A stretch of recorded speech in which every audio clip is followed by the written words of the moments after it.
La parole est à Monsieur Charles de Courson pour le groupe Liberté et Territoires.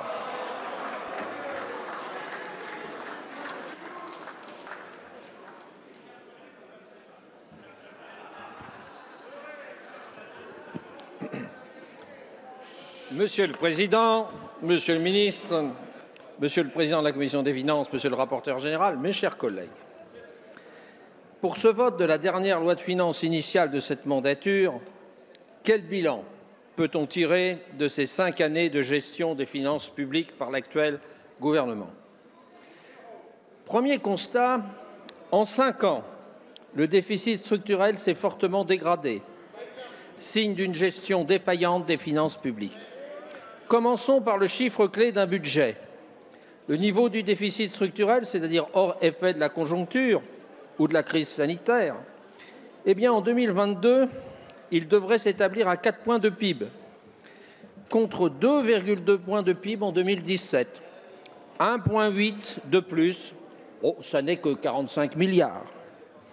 En conséquence, notre dette publique ne cesse d'augmenter et atteindra en 2022 114% du PIB, un petit 2 950 milliards contre seulement 98,4% en 2017, 2 255 milliards, soit une hausse de 695 milliards, dont 230 sont liés à la crise de la Covid. Le quinquennat du président Macron, c'est 25 000 € de dette supplémentaire par famille, ce qui porte cette dette par famille à 100 000 €. Ce résultat, d'ailleurs, est quelque peu faussé, car une partie de cette dette est cachée sous la forme de primes d'émission, ce qui a diminué de plus de 100 milliards à fin 2021 notre dette publique au sens de Maastricht. Ça n'est que 4% du PIB. Notre groupe ne nie pas les effets de la crise, mais c'est aussi votre gestion défaillante des finances publiques et votre absence de maîtrise des dépenses publiques qui ont conduit à ce bilan désastreux.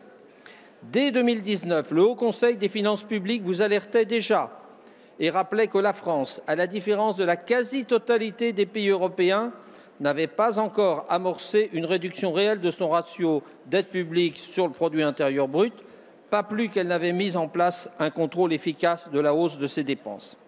Second constat, en 5 ans, la hausse de la dépense publique a capté 60% de la hausse de la richesse de notre pays, ce qui a plombé la comptabilité de nos entreprises. Quels sont les chiffres? Entre 2017 et 2022, le PIB nominal est passé de 2 291 milliards à 2 587 milliards. Vous avez tous calculé, ça fait une hausse de 296 milliards. Sur la même période, les dépenses publiques sont passées de 1 262 à 1 444 milliards, soit un bond de 182 milliards. En d'autres termes, vous avez capté 60% de la richesse créée en dépenses publiques supplémentaires, ce qui explique que la part des dépenses publiques dans le produit intérieur brut se soit accrue de 55,1% en 2017 à 55,6% en 2022. Cette hausse de la part des dépenses publiques a nui à la compétitivité de notre pays. Et ceci se traduit par une hausse continue des 2/3 de notre déficit commercial. En 2022, cette année marquera un nouveau record en matière de déficit prévisionnel de notre balance commerciale. 95 milliards contre 58 milliards en 2017. Triste bilan. Troisième constat, la baisse du poids des prélèvements obligatoires est moindre que celle que vous annoncez, mais elle s'est entièrement réalisée à crédit.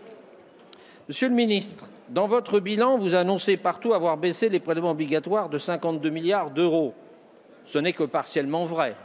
Comparons les chiffres. Le ratio des prélèvements obligatoires par rapport au PIB s'établissait à 45,1% en 2017 et serait, d'après vos prévisions, de 43,5% en 2022.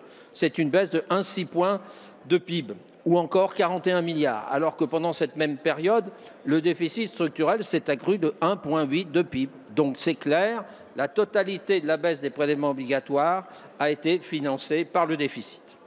Quatrième constat, vous continuez à mettre les territoires de côté. D'abord, le plan de relance qui s'est déployé de manière uniforme, sans prendre en compte les caractéristiques de chaque territoire.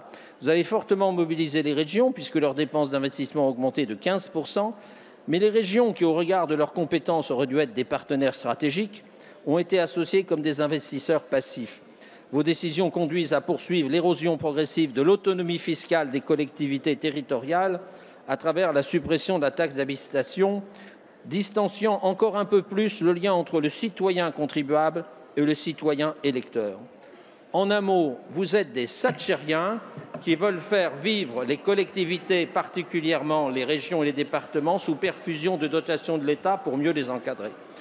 Cinquième et dernier constat, faut conclure. Vous avez posé des bombes budgétaires dans un but électoraliste. Il y en a pour 13 milliards dans la loi de finances pour 2022 et votre amendement à 34 milliards d'euros pour le plan d'investissement 2030 doté de 3,5 milliards restera dans les annales de la Ve République. Merci, monsieur Ces le 5 député. constats Il est traduisent au temps de fond conclure. un grave échec de la gestion des finances publiques de notre pays et justifient le vote négatif de la très grande majorité de notre groupe Liberté et Territoire.